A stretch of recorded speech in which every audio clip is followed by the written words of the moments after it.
வணக்கம். மதுரை ராமச்சந்திரன் பேசுகிறேன். நடிகர் சங்கத்திலேயே நடிகர்களுக்கு ஒத்துழைப்பு கொடுப்பதில்லை. சக நடிகர்களை மதிப்பதும் இல்லை, நல்லது செய்தால் வாழ்த்துவதும் இல்லை.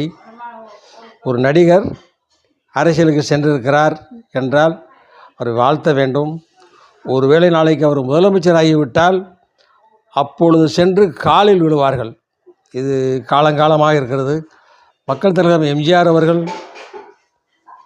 நடிகராக இருந்தார், ஜெயலலிதா அம்மையாரும் நடிகராக இருந்தார்கள். ஆட்சிக்கு வந்தபின் நடிகர் சங்கமே விழா நடத்தியது, காலில் விழுந்தது, கோரிக்கைகளை வைத்தது, இவ்வளவும் செஞ்சுருக்காங்க. இப்போ திரைப்பட நகரம் அப்படின்னு இருக்குது. தயாரிப்பாளர் சங்கம்லாம் சேர்ந்து ஐயா உதவி செய்யுங்கன்னு கேட்டாங்க. 5 கோடி ரூபா கொடுத்துருக்காரு தமிழக முதலமைச்சர். எங்கேயா வெளியே வந்துருக்கா? இந்த திரைப்பட நகரம் என்ன ஆச்சுன்னே தெரியல, அப்படியே இருக்குது. சங்க தலைவர் செல்வமணியிட்டு தான் கேட்கணும், அது என்ன நடந்துக்கிட்டு இருக்குன்னு தெரியல. நடிகர் சங்கம் இன்னும் முழுமையாக அடையலை. என்றைக்கு முழுமையாகுதோ அன்றைக்கு தான் திருமணமா. யார்? விஷால் சொல்லியிருக்கிறார். இப்போ கூட திருமணம் நடக்காது.